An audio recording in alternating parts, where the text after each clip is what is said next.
Ismael Benacer, bomba na kraju prijelaznog roka. Igrač koji je nastupio 137 puta za AC Milan, odigrao 51 utakmicu za alžirsku nacionalnu vrstu, stigao je u Dinamo. Prva pomisao mi je bila, Boban je kraljina, kako je uspio dovesti takvog igrača u Dinamo. No, kako vrijeme odmiče i kako je pala forma Dinamove ekipe, posebno u Hrvatskoj ligi, pomislio sam nešto tu neštima. I onda mi je sinulo. Ismael Benacer. Igrač koji ima otkupnu klauzulu 10 miliona eura, igrač koji neslužbeno zarađuje 7,5 miliona eura u Milanu, dolazi u Zagreb. Ne vjerujem da je AC Milan toliko glup da pusti takvog igrača u drugi klub, bez da taj klub pokrije jedan, ako ne i veći dio godišnje plaće. I sad dolazimo do problema.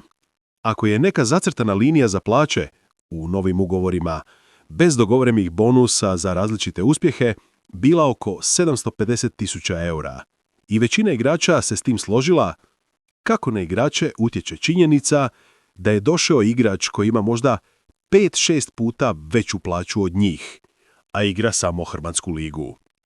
I što je najbolje, ima garantirano mjesto.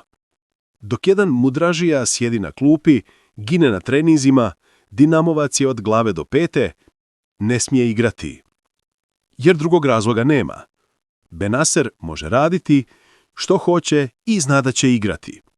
Posljednjih dana se pojavila glasina, osim nezadovoljstva igrača koji ne igraju, da ima i onih koji krše politiku ponašanja. Pa jučer tako izašao tekst da baš Benacer kasni na treninge i to neritko i po pola sata. Ako trener ne reagira na to, onda to znači opet samo jedno.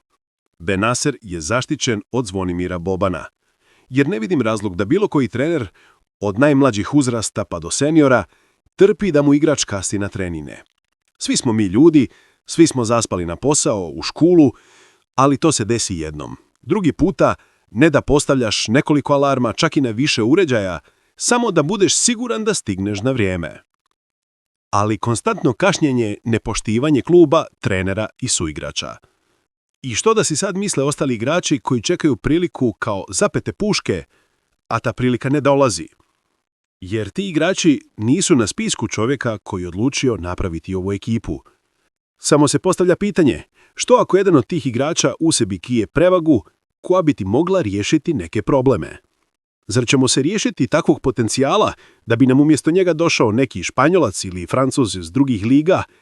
Jer su to igrači za PSG ili Real Madrid? Da su tako dobri igrači, onda bi igrali za PSG ili Real Madrid, a ne bi igrali druge lige i došli u Dinamo.